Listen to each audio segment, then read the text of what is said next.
All right, guys, so today we got to talk about a crazy story out of Fort Lauderdale, Florida, that one of you guys sent me that I honestly could not believe when I read it. This story right here is absolutely insane, right? Absolutely insane, as it involves a man by the name of Dayonte Resiles, who's on trial for killing Miss Jill Halliburton Sue back in 2014. Now, this is kind of how the story went.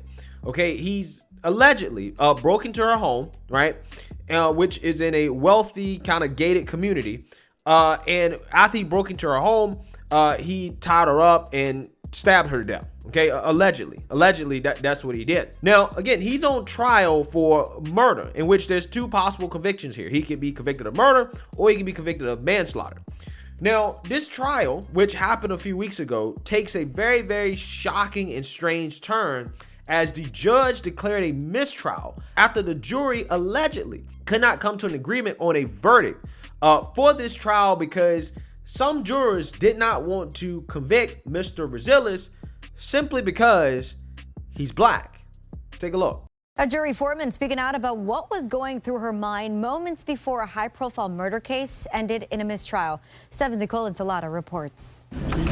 We just need to follow the law as they instructed us to do and not put our emotions into this.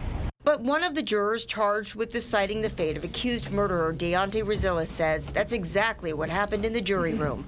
The trial ended this week with a hung jury, and the foreperson says 3 jurors were unwilling to convict Resiles based on his race. They said, I don't want to send a young black male to jail for the rest of their life or have them get the death sentence. Resiles could face either of those most severe penalties if he's convicted of killing Jill Sue.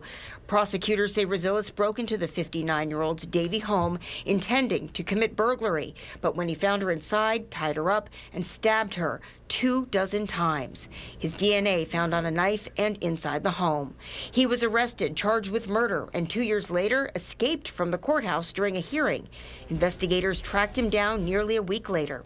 Finally, in late November, the trial. And after 6 days of deliberation, ladies and gentlemen, it's my understanding you have reached your verdict. They had Resiles guilty of manslaughter, or so it seemed. When it came time for the foreperson to confirm the verdict in open court, she couldn't do it. Is this your verdict? No. I took a deep breath. I'm staring at the judge and at the clerk, and we're locking eyes, and I'm looking at each of one of them, and they're just waiting for my verdict of either yes, I agree, or no, and I just couldn't, and that's why I said no. She said most of the jury was ready to convict Resiles of at least second-degree murder, but 3 refused because the defendant is black. They compromised on manslaughter, but she said she had a pit in her stomach and she changed her mind. Returning to the jury room, she said she was cursed out, even threatened. You guys keep saying a young black man. I don't see race. I just see a human being. And, you know, one particular person said to me, hey, if you were outside this courtroom, you would have gotten smacked out in the street for this. A new jury will hear the same evidence after the new year. She hopes they will do their job. Put the emotions aside, put the bias aside, put racial aside, just follow the law. Nicole Insalata for Today in Florida. Well, jury selection for the new trial is scheduled to happen after the holidays. Bruh. Can you guys believe that? Can you guys just believe what you just heard? Because I honestly could not believe it when I first heard it. Okay. These jurors allegedly, they're deliberating about whether or not this dude committed murder, whether or not he murdered this woman, okay, or whether or not you're gonna give him manslaughter. Now, I want you guys to know a summary of what happened and why this guy's actually on trial, because allegedly, the way that they got him, the way that they caught him, is that there was DNA evidence left at the scene that led the authorities to him. Okay, so they know that he was there. However, they don't have any real footage of him getting into the home or breaking into the home, and they actually don't even know how he got into the home. Again, this is a wealthy gated community that this guy got into. Okay, now keep in mind that really shouldn't be that much of a surprise, because this guy allegedly is a slippery dude. Okay, because as you guys saw in the video, they explain how during the trial hearing, the dude escaped. He actually took off his locks and ran out of the courthouse, and they had to go on a manhunt for him. Again, so this guy is slippery, okay, to say the least. So with that being said, there is some debate, right, from what I've been reading in regards to whether or not he's the one that actually committed the crime, or was he the only person involved, okay? So there is some debate there, okay, to a certain extent. However, there's no doubt that he was there and that he was involved in whatever happened. However, when it came time to convict a man, the jury, when regards to murder, is like, maybe not, right? He's black, okay? I don't know, okay? Then they're like, okay, what about manslaughter? What about manslaughter? And then allegedly, they all agree, like, okay, manslaughter, right? Then, when it comes time to actually read the verdict, right, and to let the judge know that they agree with the manslaughter charge, one of the jurors backs out. And it's like, I'm not sure if I agree with this. And allegedly, they did this because he's black, right? They're uncomfortable sending a black man to jail or possibly getting a death penalty, right, for this incident. And again, that's allegedly what happened. Again, I want to say that because I've been reading some other stuff here that says that maybe this case is not as clear cut as the news media is trying to make it out to be. Again, I have no clue. I don't know. Okay. I'm just simply saying that from what I'm reading, it seems like at the very, very least the dude was there. Okay. And probably more than likely he had something to do with it. Right. But again, I wouldn't be surprised in 2021 to hear about a jury saying, you know what, I'm not necessarily sure if I want to convict this guy because he's black. There's a whole lot of people out here that are that woke, okay, where they will essentially put their feelings, right, and their guilt ahead of the law and what's right, okay? Not really caring about the life of Miss Sue that was tragically taken from her, and not doing their jobs and trying to get justice for her, but rather saying, hey, you know what, I don't want to send a black man to jail, okay? There's too many black men in jail. Too many of them getting death penalty. Right. I'm not surprised in 2021 to hear a story like this, even though, again, I couldn't believe it. I'm still also not really surprised considering how woke some of these people are. OK, but there's another possibility here, guys, that could be going on that could be affecting the jury. And in my opinion, I think that the jury, some of these people might actually be intimidated by this guy, because, again, like I told you, this guy is a slippery dude. OK, and we're going to read about how he escaped the hearing for his trial and ran out of the courthouse. We're going to talk about that. But hey, there's reason to believe that this dude might better actually escape prison. Okay, because this dude he's a smart guy, right? I mean, if he committed murder, obviously he's a bad guy. But apparently this dude is not your average criminal. So let's actually read here. Before he pulled off his spectacular escape from a Broward County courtroom, murder suspect Dayonte Resiles spent his days in jail reading 48 Laws of Power, 1998 bestseller that uses historical figures and ancient philosophical concepts to illustrate how to attain power and success in a contemporary society. Back in his Fort Lauderdale neighborhood, Resiles flaunted his riches. He was known to have jewelry, foreign cars, money in his pocket, said Niquil Harvey, a former cellmate of Resiles. As a burglar, Resiles' method of operation involved renting expensive cars and wearing disguises that would help explain his presence in the wealthy neighborhoods he targeted. According to records, at 19, he was busted by Boca Raton police while driving a rented Mercedes-Benz and wearing a bright green fluorescent construction vest, an arrest report says. Okay, so as you can see here, this guy, I mean, he plans this stuff out, right? He knows his target and he knows how to blend in. Okay. So again, this guy's not the average dude.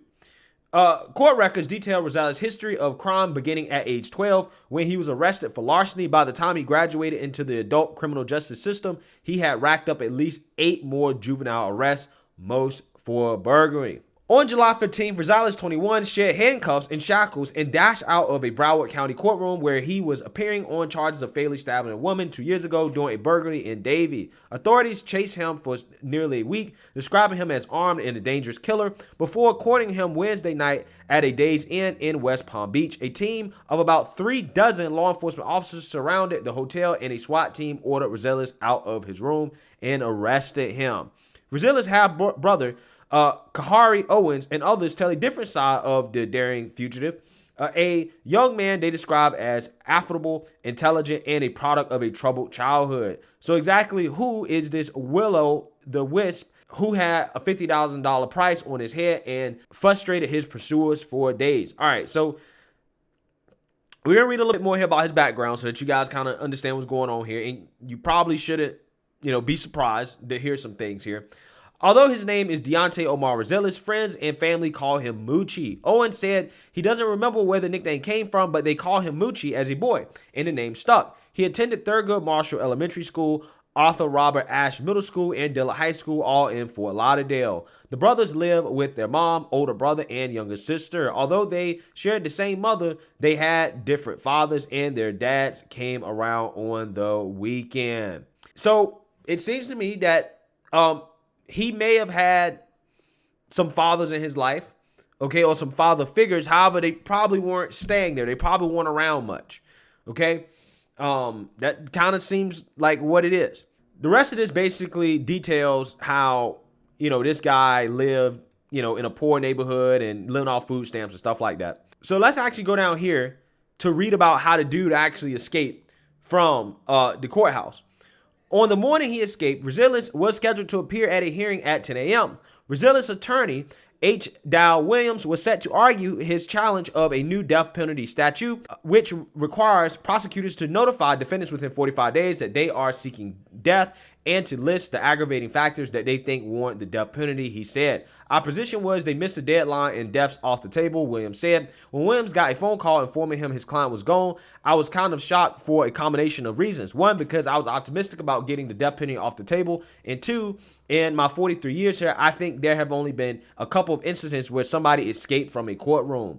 To flee from the fourth floor courtroom, investigators said Resiles hatched a plan that included a porcelain handcuff key, a fake police uniform, a waiting getaway car, and multiple accomplices now in custody and facing escape charges. Again, this is something straight out of Grand Theft Auto, guys. Straight out of GTA.